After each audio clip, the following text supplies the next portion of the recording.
investment মিটিংখনত আমাৰ ৰোলটো বেছি হ'লহেঁতেন কিন্তু ইনভেষ্টমেণ্ট মিটিংখন পৰৱৰ্তী সময়টো হ'ব সেইখন কেনচেল নহ'ব টাইমটো চেঞ্জ হ'ব কিন্তু ভাৰত চৰকাৰে আমাক কৈছে যে আমি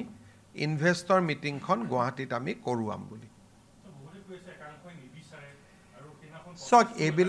চাওক মোৰ মুখেদি মই আগেও আপোনালোকক কৈছোঁ যে মুখ্যমন্ত্ৰীৰ পৰা কৌশল কৰি মানুহে কথা নুলিয়ায়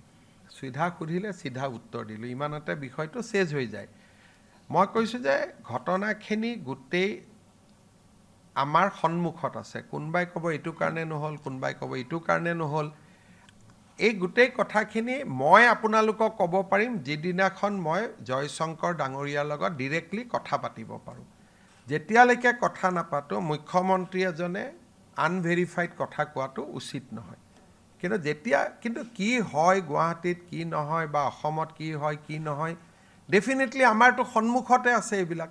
আমিতো চকুৰ সন্মুখতে থাকে গতিকে সেইখিনিতো আমি নিজেও কিছুমান বস্তু কনক্লুজন ড্ৰ কৰিব পাৰোঁ কিন্তু মোৰ মুখেদি অফিচিয়েল তেতিয়াহে ওলাব যেতিয়া মোক বৈদেশিক পৰিক্ৰমা মন্ত্ৰীগৰাকীয়ে কয় নহ'লে আজি মই ক'ম কালি যদি তেওঁলোকে কৈ দিয়ে যে কথাটো এইটো নাছিল